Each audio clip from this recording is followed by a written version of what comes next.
Hi everyone, welcome to Navneet IAS Academy. हम यहाँ पे जो है क्लास 8 की जो एनसीईआरटी है ज्योग्राफी की उसे कवर कर रहे हैं। एंड इस बुक का नेम है the resources and the development, right. तो इसमें हमने जो है चैप्टर नंबर 1 ऑलरेडी कंप्लीट कर लिया था, जिसमें हमने बात की थी अबाउट द रिसोर्सेज की रिसोर्सेज की डेफिनेशन क्या होती है, इसका मीनिंग क्या होता है, कितने टाइप ऑफ रिसोर्सेज यहाँ पे होते हैं, उन सब के बारे में हमने यहाँ पे कवर किया था, किस तरह से हम जो है इन्हें प्रिजर्व कर सकते हैं इन रिसोर्सेज को। तो वो सारी चीजें हमने यहाँ पे कवर की थी, ये बेसिक सा था टॉपिक। एंड आज हम यहाँ पे चैप्टर नंबर 2 को जो है स्टार्ट करने वाले हैं। इसमें हम जो है डिफरेंट रिसोर्सेज जो है लैंड, वाटर, सॉइल हो गया, राइट। तो उन रिसोर्सेज के बारे में हम यहाँ पे कवर करेंगे, किस तरह से हम उनका यूज करते हैं, किस तरह से हम उन्हें प्रिजर्व कर सकते हैं। This topic is very much important from the exam perspective, means exam perspective, right? Even if we talk about the UPSC or the state PSC. ये जो है मेरे टेलीग्राम चैनल का लिंक है, इस पे आपको जो है daily news articles to read जो है the Hindu and Indian Express के उसकी इंफॉर्मेशन मिलेगी। लिंक इसका मैं नीचे डिस्क्रिप्शन में दे चुकी हूँ, डायरेक्टली वहां पे जाके आप इसे फॉलो कर सकते हो। This is our chapter number 2, तो जिसमें हम बात करेंगे about the different resources. Land हो गया, soil, water, natural vegetation and the wild life resources. Okay, तो जैसे कि आपको पता है कि एनसीईआरटी में जो है हर एक चैप्टर को जो है ना एक स्टोरी के थ्रू ही बताने की जो है वो कोशिश की जाती है। यहाँ पे भी जो है एक छोटी सी स्टोरी जो है वो यहाँ पे बताई हुई है। एक छोटा सा विलेज है तंजानिया अफ्रीका में। तो वहां पे जो मांबा है, एक लड़की है, राइट, छोटी सी, वो डेली जल्दी उठ के पानी भरने के लिए जाती है। उसे जो है काफी दूर यहाँ पे पानी भरने के लिए जाना पड़ता है। एंड फिर कुछ घंटे के बाद में जो है वापस आती है। जब वो घर वापस आ जाती है तो फिर उसे जो है अपने घर में अपनी मदर की हेल्प करनी पड़ती है। एंड फिर गोट्स की जो है ना देखभाल करने में फिर अपने ब्रदर की भी वो हेल्प करती है। तो ये काम करती, मीन गोट्स की जो है वो यहाँ पे देखभाल करती है। ओके, तो उसके बाद में जो है उनकी जो फैमिली है उसके पास जो है ना एक लैंड का टुकड़ा है छोटा सा, बट वो जो लैंड है वो रॉकी लैंड है। रॉकी लैंड मीन जो है लैंड सॉइल तो है वहां पे, बट बीच में उसके पत्थर भी हैं, पथरीली जमीन जो होती है ना वो उनके पास है, थोड़ा सा टुकड़ा उनके पास है जमीन का। एंड एक उसके उनके हट है वहां पे, उसके आसपास जो है ये जमीन है। एंड बट माम्बा के जो फादर है ना वो हार्डली इस थोड़ी सी जमीन के ऊपर जो है थोड़ा सा जो मेज है, मक्की जो है, राइट, या फिर बीन्स है, उसकी खेती यहाँ पे कर सकते हैं। ज्यादा जो है ना वो खेती नहीं कर सकते हैं, क्योंकि एक तो जमीन जो है वो पथरीली है, ज्यादा वहां पे पैदावार नहीं हो सकती है। दूसरा यहाँ पे जमीन बहुत कम है, तो इसकी वजह से जो है ना उनके लिए वो अपनी जो है घर का जो खाना होता है ना वो भी वो नहीं निकाल पाते हैं इससे, राइट। तो दूसरा यहाँ पे कहानी बताई हुई है इन्होंने पीटर की, एक लड़का है। तो वो यहाँ पे जो है न्यूजीलैंड के एक शीप रियरिंग रीजन जो होता है ना वहां पे रहते हैं। शीप रियरिंग रीजन कहाँ पे हो सकता है, जहाँ पे ग्रास जो है वो अवेलेबल होगी, तभी तो जो है ना शीप वहां पे चर सकती है चारागाह में। Okay, so where his family runs a wool processing factory, right. तो यहाँ पे जो है ना उसकी फैमिली, पीटर की जो फैमिली है वो एक वूल प्रोसेसिंग फैक्ट्री वो चलाते हैं। Every day when he returns from the school, जब कभी भी पीटर जो है स्कूल से वापस आता है तो Peter watches his uncle taking care of their sheep. तो वो एक तरह से पीटर जो है ना अंकल को देखता है कि अपने शीप की जो है वो काफी देखभाल कर रहे हैं। अंकल को ही रास्ते में अंकल बैठे होंगे। So their sheep yard is situated on a wide grassy plain with hills in the far distance. तो यहाँ पे प्लेन है, ग्रासी प्लेन है। तो ये प्लेन एरिया है, ये भी एक लैंड है बट ये प्लेन एरिया है, इसके ऊपर ग्रास है। ये एक तरह से रॉकी लैंड नहीं है, डेट इज वाई यहाँ पे ग्रास मिल जाती है, बट साथ में इसके हिल्स भी है। Okay, so it is managed in a scientific way. तो इस लैंड को जो है ना साइंटिफिक वे से मैनेज किया जाता है लेटेस्ट टेक्नोलॉजी को यूज करके, राइट।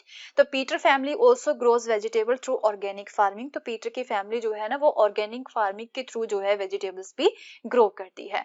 तो इस तरह से दो एग्जांपल हमने यहाँ पे देखे हैं। एक तो है यहाँ पे माम्बा का, जिनके पास जो है ना लैंड का टुकड़ा है वहां पे, बट वो रॉकी लैंड है। दूसरा यहाँ पे पीटर की हम बात कर रहे हैं, तो उनके पास जो है ना वाइड ग्रासी प्लेन है, काफी बड़ा जो है ग्रासी प्लेन है, प्लेन एरिया है, सॉइल वहां पे अच्छी है, वहां पे ग्रास अवेलेबल है, रॉकी एरिया नहीं है, तो वहां पे वो वेजिटेबल्स भी जो है ग्रो कर सकते हैं ऑर्गेनिक फार्मिंग के थ्रू। तो दो तरह की लैंड हमने यहाँ पे देख ली है। So Mama and Peter stay in the two different parts of the world. तो हम ये बोल सकते हैं कि ये जो मामा एंड पीटर है वो दोनों ही वर्ल्ड के अलग अलग पार्ट्स में रहते हैं एंड इनकी जो लाइफ है वो भी वो डिफरेंट ही व्यतीत करते हैं।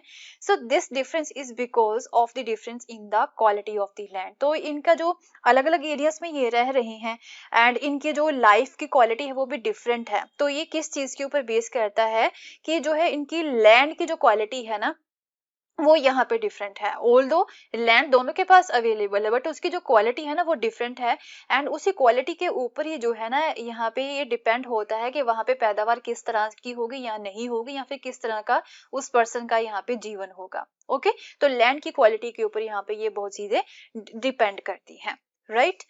एंड सॉइल की क्वालिटी के ऊपर वाटर हो गया, नेचुरल वेजिटेशन हो गया, एनिमल्स वहां पे हो गए and the usage of the technology. तो ये सारे फैक्टर्स होते हैं, ये डिपेंड करते हैं, ये हमें बताते हैं कि किसी पर्सन की जो लाइफ है वो किस तरह की हो सकती है।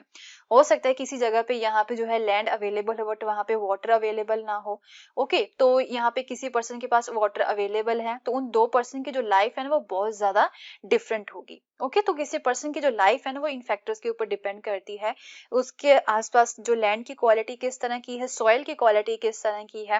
हो सकता है कि एक जगह पे सॉइल की क्वालिटी अच्छी है तो वहां पे पैदावार अच्छी हो जाती है, दूसरी जगह पे सॉइल की क्वालिटी नहीं अच्छी है तो वहां पे पैदावार अच्छी नहीं होती है। नेचुरल वेजिटेशन किस तरह का है, राइट। एनिमल्स भी जो है ना यही चीज के ऊपर डिपेंड करते हैं, ज्योग्राफी के ऊपर ही डिपेंड करते हैं कि एनिमल्स भी जो है ना यही चीज देखते हैं कि वो एक तरह से ये फैक्टर्स जो है ना उनकी लाइफ के ऊपर भी डिपेंड होते हैं, एनिमल्स के ऊपर भी, right. So the availability of the such resources is the main reason places differ from each other। तो ये जो resources है ना, लैंड हो गया, सॉइल, वाटर, नेचुरल वेजिटेशन हो गया या फिर वाइल्ड लाइफ रिसोर्सेज हो गए, तो ये ही मेन रीजन है कि एक प्लेस जो है दूसरी प्लेस से यहाँ पे डिफरेंट होती है। ओके, कोई हिली एरियाज होते हैं यहाँ पे, वहां पे भी एनिमल्स भी आपको डिफरेंट मिलेंगे, वहां पे जो आपको एक तरह से वेजिटेबल्स है वो भी डिफरेंट मिलेगी, वहां पे वाटर की क्वालिटी भी डिफरेंट मिलेगी, राइट। अगर हम प्लेन एरिया की बात करें तो वहां पे आपको जो लैंड है वो डिफरेंट मिलेगी, वहां पे वाटर की क्वालिटी जो है वो डिफरेंट मिलेगी, वहां के एनिमल्स भी आपको डिफरेंट मिलेंगे। तो ये चीजें यहाँ पे डिफर करती हैं, यही रिसोर्सेज जो है ना, the availability of such resources is the main reason places differ from the each other, right. So अब यहाँ पे ये भी एक चीज बताई हुई है that do you know 90% of the world population occupies only 30% of the land area. कि हमारे पास जो है ना पूरा एक हमारी धरती का जो है 30% पार्ट जो है ना, राइट, उसी के ऊपर ही जो है यहाँ पे हमारी पॉपुलेशन बसती है। लैंड एरिया जो है ना हमारे पास जो है वो 30% ही है, बाकी 70% क्या है, remaining 70% of the land is either sparsely populated और द अनइनहेबिटेटेड। मीन जो है एक 70% जो लैंड है ना वो एक ऐसी है जिसके ऊपर जो है पर्सन रह ही नहीं सकता है। ओके, अनइनहेबिटेटेड है वो। 30% ही लैंड जो है ऐसी है जिसपे जो है लोग रह सकते हैं, अपने जीवन को व्यतीत कर सकते हैं, राइट। तो आज हम यहाँ पे जो है ना एक ही रिसोर्स के बारे में पढ़ेंगे। वो रिसोर्स कौन सा है, हम यहाँ पे जस्ट जो है लैंड रिसोर्स के बारे में ही पढ़ेंगे। जो बाकी रिसोर्सेज है उसके लिए जो है मैं नेक्स्ट वीडियो बनाऊंगी, राइट। तो ये जो चैप्टर है मैं इसे 2-3 पार्ट्स में डिवाइड करूंगी सो डैट कि आपके लिए होच पोच ना हो। तो आज हम यहाँ पे लैंड रिसोर्स के बारे में ही पढ़ेंगे। तो लैंड रिसोर्स की अगर हम बात करें तो लैंड जो है ना वो एक सबसे इम्पोर्टेंट नेचुरल रिसोर्स है। हमने रिसोर्सेज के बारे में भी देखा था ना कि एक नेचुरल रिसोर्सेज होते हैं, एक मैन मेड रिसोर्सेज भी होते हैं।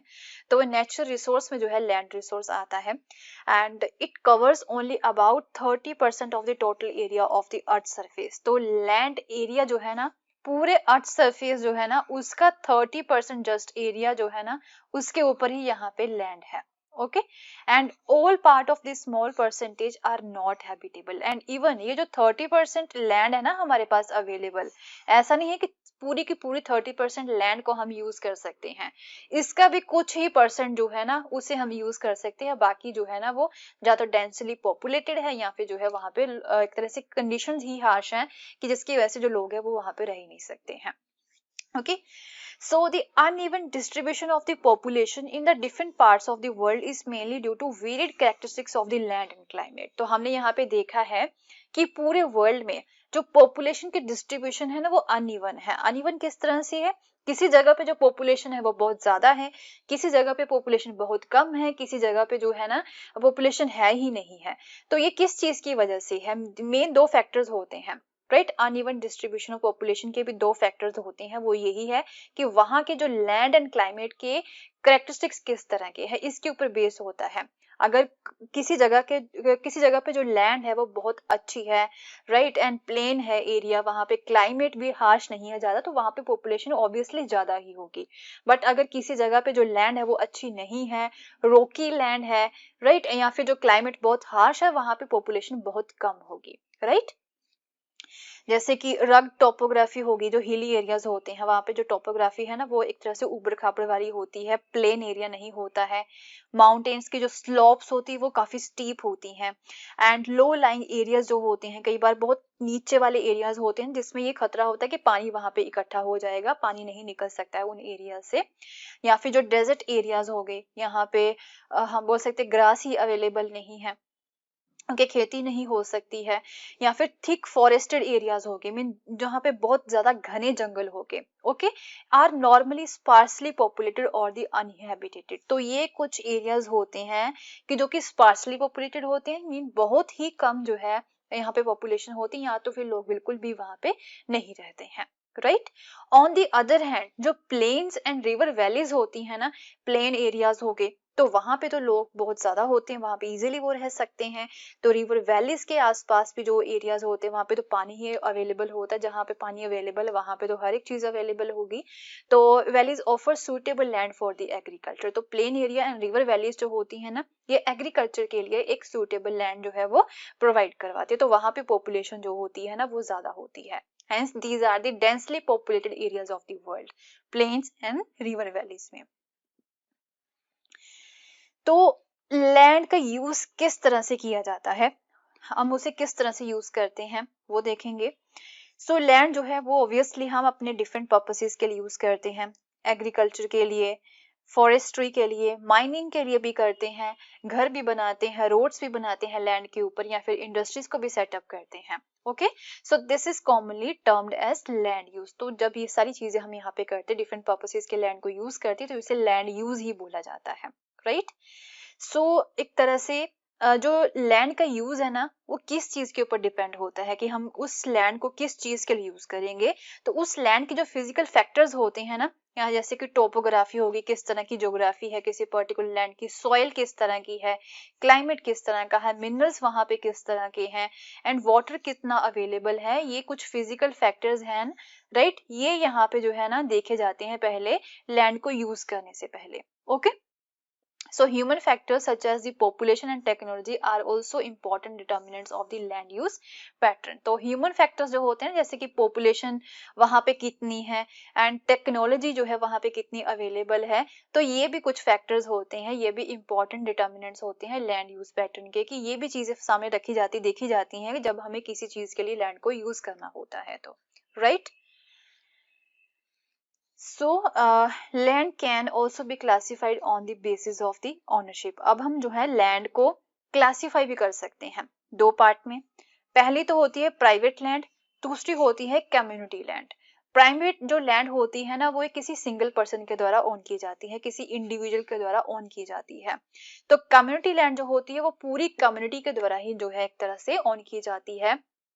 यहाँ पे फोडर को कलेक्ट करके रखा जाता है पूरी कम्युनिटी के लिए, फ्रूट्स नट्स या फिर मेडिसिनल हर्ब्स जो है वो वहां पे रखी जाती हैं, ओके। सो ये जो कम्युनिटी लैंड होती है ना इसे कॉमन प्रॉपर्टी रिसोर्सेज भी बोला जाता है। तो ये चीजें आपको यहाँ पे याद रखनी है, ये प्रीलिम्स में भी पूछी जा सकती हैं या फिर किसी भी गवर्नमेंट एग्जाम में पूछी जा सकती हैं, right. So people and their demands are ever growing but the availability of the land is limited। तो अगर हम आज की बात करें तो पॉपुलेशन तो बहुत ज्यादा बढ़ रही है एंड उनकी जो डिमांड्स है वो भी बढ़ती जा रही है, बट लैंड तो हमारे पास उतनी ही अवेलेबल है। तो the quality of land also differ from the place to place. तो अब जो लैंड की क्वालिटी होती है ये भी चीजें आपको पता है कि वो भी अलग अलग जगह पे अलग अलग ही होती है। People started encroaching the common lands to build up commercial areas। तो लोग जो है ना वो अब पॉपुलेशन बढ़ने की वजह से लैंड को जो है ना ज्यादा यूज कर रहे हैं, लैंड को एक तरह से जो एग्रीकल्चर लैंड है ना उसे कन्वर्ट करते जा रहे हैं कमर्शियल एरियाज में। हाउसेस कॉम्प्लेक्सेस वहां पे बन रहे हैं इन द अर्बन एरियाज, या फिर कई जगह पे जो है ना एग्रीकल्चर लैंड जो है उसे भी एक्सपेंड किया जा रहा है इन द रूरल एरियाज अपनी नीड्स के अकॉर्डिंग जो है ना यहाँ पे लैंड का ज्यादा से ज्यादा यहाँ पे यूज किया जा रहा है। So today the vast changes in the land use pattern also reflect the culture changes in our society। तो हम यहाँ पे देख रहे हैं ना कि जो लैंड का एक तरह से लैंड यूज का जो पैटर्न है, राइट, उसमें भी चेंजेस आ रहे हैं, क्योंकि जैसे शहरी एरियाज है वहां पे हाउसिंग कॉम्प्लेक्सेस बनते जा रहे हैं, कमर्शियल एरियाज बनते जा रहे हैं। तो इन चीजों को देख के हम ये भी अंदाजा लगा सकते हैं कि अब हमारी जो सोसाइटी है ना उसमें भी कल्चर चेंजेस जो है आ रहे हैं। तो लैंड यूज के पैटर्न में जो चेंजेस आ रहे हैं उसे देख के हम ये अंदाजा लगा सकते हैं कि हमारी सोसाइटी में जो है ना कल्चर चेंजेस भी आ रहे हैं। उसी की वजह से जो है लैंड यूज पैटर्न जो होता है वो भी चेंज हो रहा है।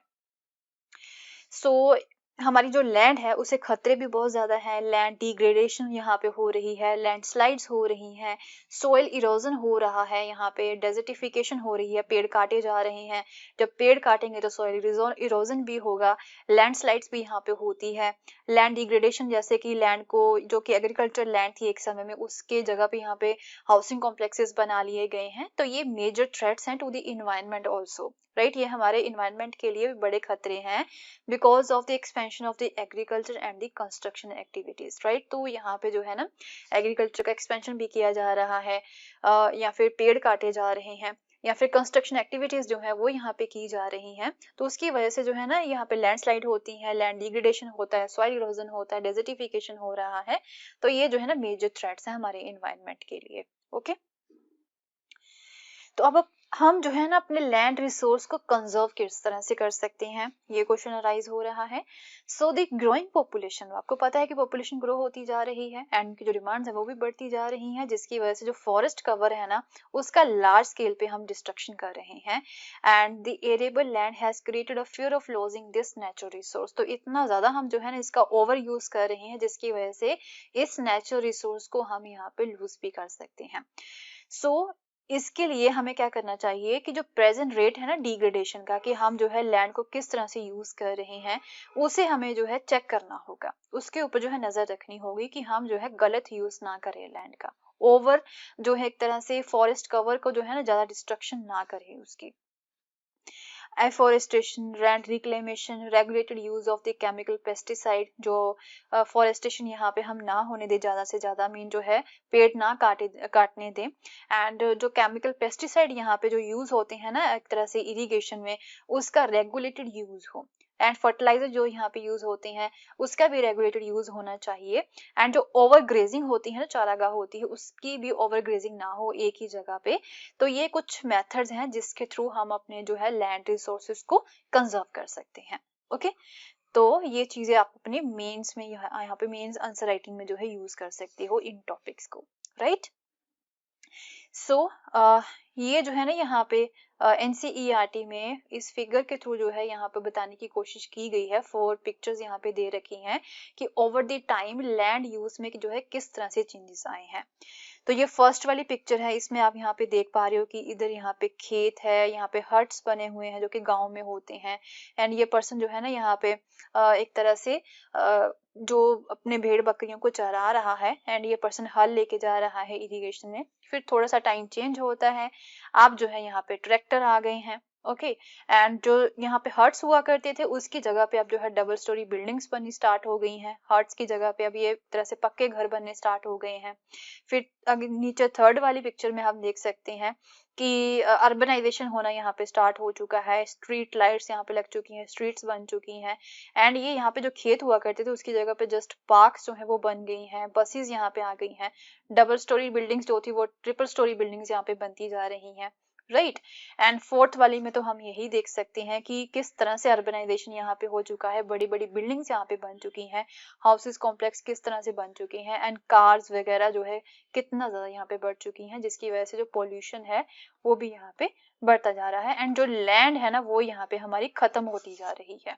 Okay, so we'll continue with the same chapter in our next video, and उसमें जो है next resources जो हैं हमारे उसके बारे में कवर करेंगे। and अगर आपको मेरा कोर्स पसंद आया तो इसे शेयर करना ना भूलें, and don't forget to subscribe my channel and don't forget to press the bell icon so that you can get the notification whenever I upload a new video. Thank you so much. Have a nice day. Bye bye.